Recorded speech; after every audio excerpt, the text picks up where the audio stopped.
భర్తకి కలిసి రావడం అన్నది ఎక్కడ ఉంటుందంటే భార్య వల్ల ఉంటుంది. అందుకే పులోమజార్చిత అని ఒక నామం లలితా సహస్రంలో. ఇంద్రుడి భార్య పులోమజ. ఆవిడ లలితాపరాభట్టారికా స్వరూపాన్ని ఆరాధిస్తుంది కాబట్టి ఇంద్రుడు ఎప్పుడూ ఇంద్ర పదవిలో ఉండగలుగుతున్నాడు. భార్య భర్తకి లక్ష్మీస్థానం. ఎలా? ఇక్కడ బొట్టు చేత. ఈ పాపట ప్రారంభ స్థానమునందు బొట్టు ఉండాలి.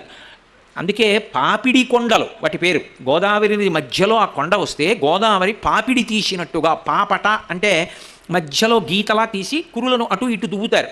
అలా దువ్వడం సీమంతోన్నయనము అన్న ఉత్సవానికి అర్థం ఏమిటంటే అది భర్త దువ్వాలి ఆ రోజున. అది కూడా ఎలా దువ్వాలి అంటే మామూలు దువ్విన పట్టుకొచ్చి దువ్వడం కాదు. అడవి పంది, ముళ్ళ పంది యొక్క ముళ్ళు తీసుకొచ్చి ఆ ముళ్ళుతోటి పాపట తీయాలి. పాపట తీసి కురులను అటు ఇటు ఇప్పి సీమాంతము, సీమ అంటే ఇక్కడతో అంతము, హద్దు, ఇక్కడ వరకు దువ్వి కురులను అటు ఇటు తీసి జుట్టు ఎత్తి ముడివేస్తాడు భర్త.